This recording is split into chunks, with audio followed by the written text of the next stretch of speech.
or a very sad discourse. But regardless, it is what it is. It is what is in the mainstream media. It is what is going on. And we would only be quite ignorant or acting ignorantly if we acted as though we do not know that these things are out there. I mean, there's been reports of murder, for 2024, and we're still having more murder trailing 2025. And we had a conversation with my colleague just yesterday, unknown to us, or not knowing that this morning we will have more murder cases. And it just makes us want to wonder what the 2025 report would be at the end of the year. But I mean, high murder rates plague Nigerian communities severely. And this is according to a 2024 report. My name is Uduak Daniel. And I am Omoife Piso Semere. It's good to have you join us on the show this morning. Right. And to understand the context of, the high rate of murder cases in the country, I mean, it is very essential to quite examine, right, the country's history and factors that contribute to this issue.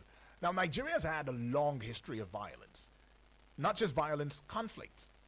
Right? And that is dated back to even the colonial era, where the country has experienced several civil wars, including the Biafran War, and has struggled with ethnic, religious tensions here and there. In recent years, though, we are still faced with the numerous security challenges, including the Boko Haram insurgency, the Lakurawa insurgency going on still, and there are many other faceless, nameless insurgencies that have gone with the name of bandits, unknown gunmen, and kidnappers and all of that. And this has led to the displacement of millions of people, the loss of thousands of lives. The country's economic, the economic struggles, including high levels of poverty and unemployment, have also contributed to the rise in crime, in violence, and the lack of efficient governance and corruption have also weakened the country's institutions, and it makes it quite difficult to address the root causes of the problem. And then it makes me always want to ask a question of what are the historical factors that have contributed to the high rate of murder cases in Nigeria? But some of you may know it, some of y'all may not. But then again, it is there's no gain in saying that, look, history seems to be a repetition, a repetition in this country, where even one of our family members, Oganamano, had said, it seems like we just don't want to learn. We've refused to learn over the years and over time. Right. According to a report, the Northwest region recorded the highest number of murder cases with 206,030 reported cases, followed by the Northeast with 188,992 cases. Now, the Southwest is not left out, as the least number of murder cases reported from that region, has been put at 15,693. The report also stated that 7 out of 10 households that experienced murder, reported it to the police, but only 33.6% of them expressed satisfaction with the police response. Now, the NBS, that's the National Bureau of Statistics, released this report, which provides, a comprehensive overview of the murder cases in Nigeria. And would like you to know as well, for those who would want to question the integrity of these figures, that the NBS is a reputable institution that collects and analyzes data on various aspects of the Nigerian economy and society. Now, while some of you would want to indeed question the integrity of these figures by way of even assuming that the numbers are far higher than what has been reported, what also would come to mind would be the implications of the high rates of murder cases on the Nigerian economy and society. And just like UD has actually said, when you talk about the historical factors that have contributed to the high rates of murder cases in Nigeria, what exactly comes to mind when you really, when you critically examine, this particular issue? It's an issue indeed, because talking about people losing their lives like chicken, it's really a very disturbing trend. A very, very disturbing trend. Very disturbing, Amoife. And if we also look at, a personal story right there, just to bring you up to date. I mean, we don't go without giving you personal stories, because this allows for you to also understand how it is affecting not just you, but our neighbor, our brothers, our sisters. Now, the high rate of murder, right?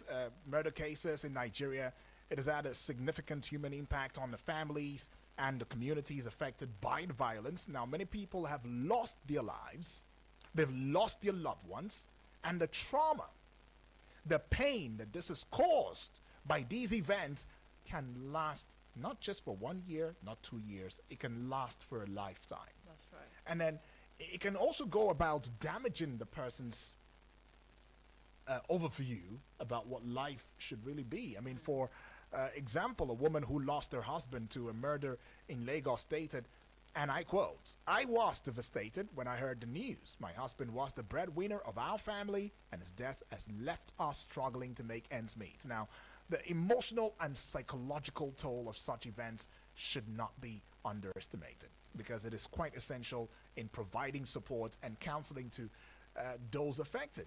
Now, it goes to the place of asking the government and the civil society organizations to provide support to families, to communities that have been affected by murder cases. I mean, a whopping, is it 600 now? A whopping, what's the figure again? 614,937 cases in just 2024. And we've begun 2025. And yet, quite a number of persons are asking questions as, where do we go Right. if we began on this team?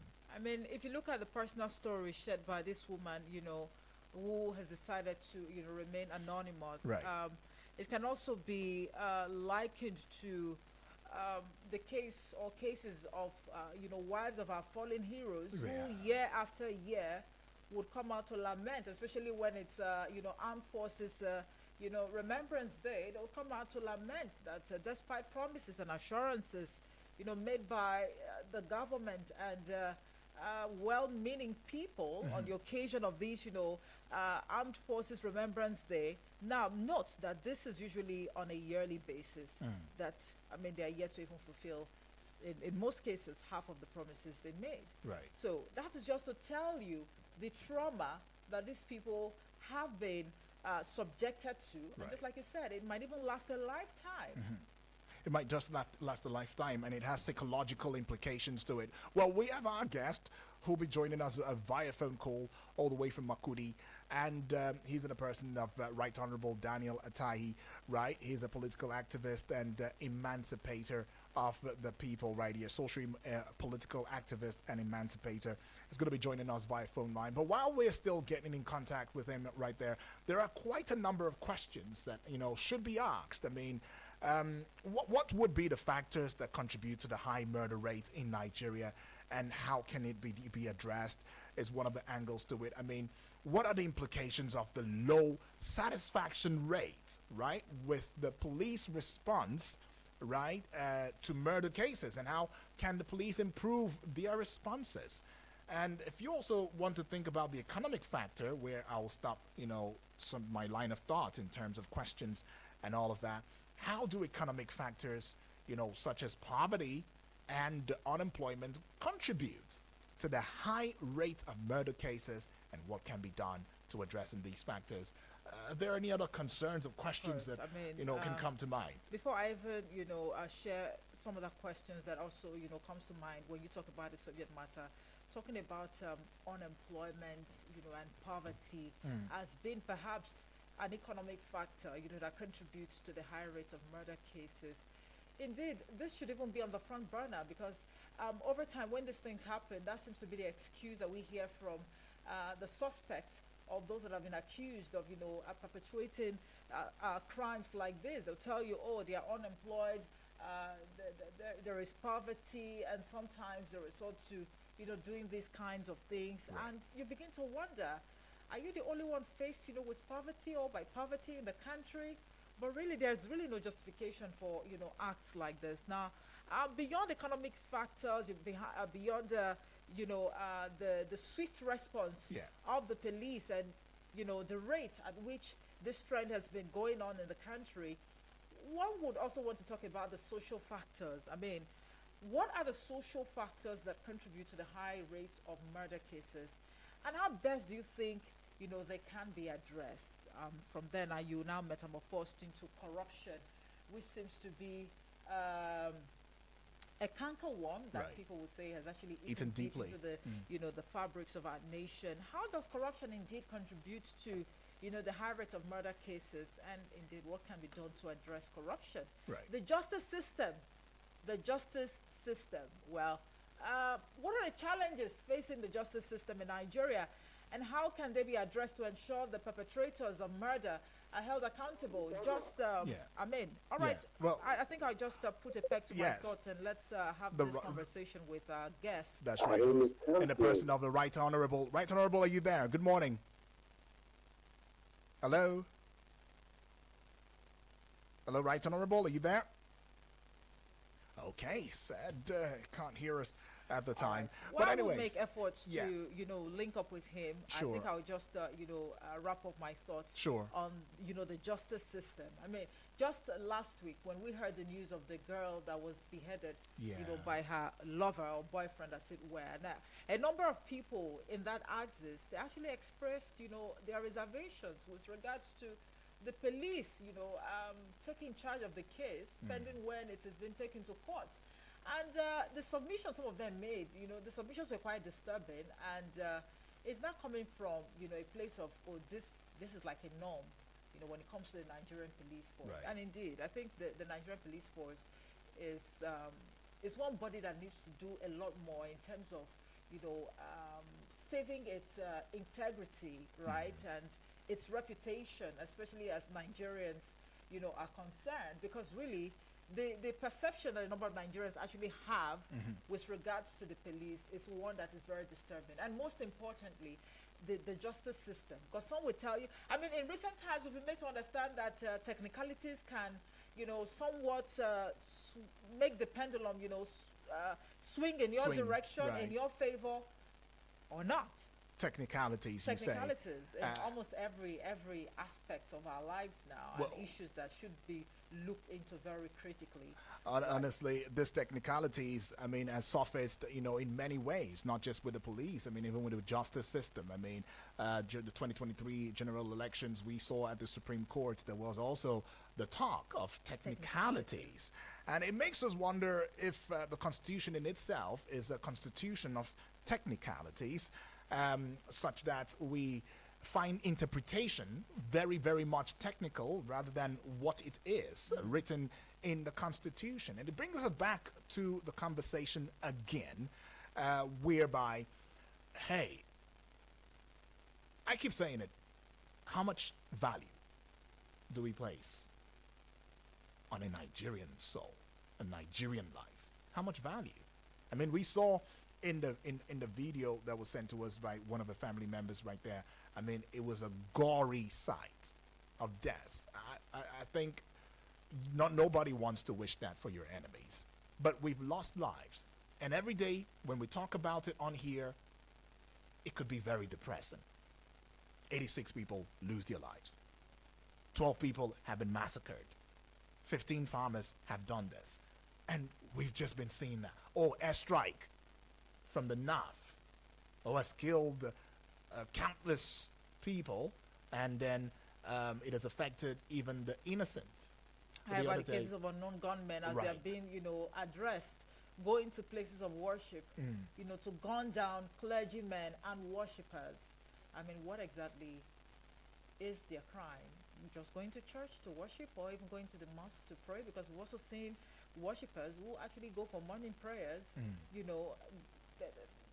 just lose their lives. They never intended. They never intended for it. And from then going to pray in the morning to, I mean. Well, a lot begs to be said. Even though we try to connect with our guest right there, still doing our best just to get, his own thoughts, on the matter.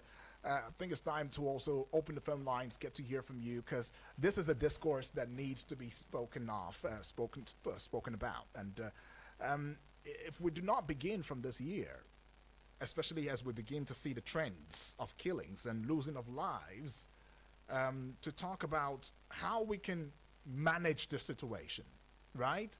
Not because we have the entire momentum, but to solve the cases of death. I mean, people die every day, but at least so that these deaths would not be indiscriminate, right? Well, let's hear your thoughts and your views on the matter. Let's open the phone lines to you now. All right, the number to call this morning would be 0907 Yeah. 353 You can send us a message, just a message, to the WhatsApp portal for now on 0909 705